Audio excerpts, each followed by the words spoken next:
নাসিরউদ্দিন পাটোয়ারির মতন বিভিন্ন বেয়াদবের সৃষ্টি হয়েছে, ঠিক একইভাবে আমরা দেখেছি। বিশেষ করে সালাউদ্দিন আহমেদের মতন বিভিন্ন আইন প্রণেতা আইনজ্ঞ কিন্তু বেরিয়েছে। ছাত্রদল সবসময় গেস্ট রুম গণরুমের বিপক্ষে ছিল। তারা কিন্তু হলগুলোতে ছাত্রলীগের বেশে আমরা যারা তখন ভর্তি হয়েছিলাম, যারা বিভিন্ন অন্যান্য মতের ছিলাম, তাদের উপর গণরুম গেস্ট রুমের নামে নির্যাতন করেছে। আজকে আমি আমাদের এই মিছিল পরবর্তী সমাবেশ থেকে আজকে যদি ফ্যাসিবাদ বিতাড়িত না হতো, তবে কি এই শিক্ষার্থীরা আজকে যারা ভর্তি হতো তাদেরকে আপনি গণরুম গেস্ট রুম নিতেন কিনা? এই বিশ্ববিদ্যালয় থেকে যেমন এই বিশ্ববিদ্যালয় থেকে পাশ করে আমরা দেখেছি নাসিরউদ্দিন পাটোয়ারির মতন বিভিন্ন বেয়াদবের সৃষ্টি হয়েছে, ঠিক একইভাবে আমরা দেখেছি।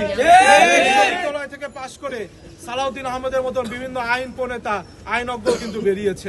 আমরা দেখেছি এই বিশ্ববিদ্যালয় থেকে বেরিয়ে এই বিশ্ববিদ্যালয়তে পড়ে বিভিন্ন যারা রয়েছে তারা বিভিন্ন সময় 5ই আগস্ট পরবর্তী সময়ে এই আপনার যে জুলাই আগস্ট গণঅভ্যুত্থানকে কুক্ষিগত করার চেষ্টা করেছে। আবার আমরা দেখেছি এই বিশ্ববিদ্যালয়ে পড়ে আজকে মাননীয় প্রধানমন্ত্রী তারেক রহমান তিনি কিন্তু এই জুলাই আগস্ট গণঅভ্যুত্থানের যে ক্রেডিট এটা সারা বাংলাদেশের জনগণকে দিচ্ছে।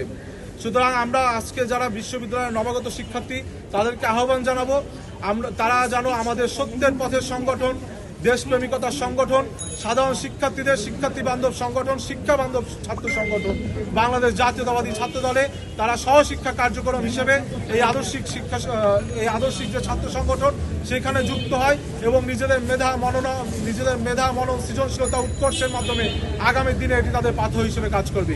পক্ষে এবং একটি দল আপনারা দেখেছেন 2024-এর 5ই আগস্ট পরবর্তী সময় বলেছিল যে 12ই ফেব্রুয়ারি নির্বাচনে বিএনপি যদি রাষ্ট্রীয় দায়িত্ব পায় ছাত্রদল প্রত্যেকটি হল নাকি দখল করবে। কিন্তু আপনারা দেখেছেন 12ই ফেব্রুয়ারির পরের দিন 13ই ফেব্রুয়ারি থেকে সারা ঢাকা বিশ্ববিদ্যালয়ে কিন্তু ছাত্রদল কত পজিটিভ ধারা রাজনীতি করতে পারে সেই প্রতিযোগিতা শুরু হয়েছে। সুতরাং এই ধরনের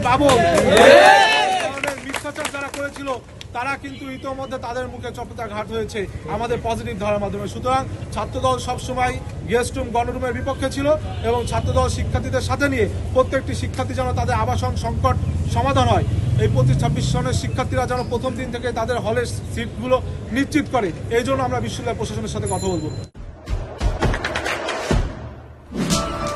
দেশে দেশে সবার সাথে দ্য নিউজ।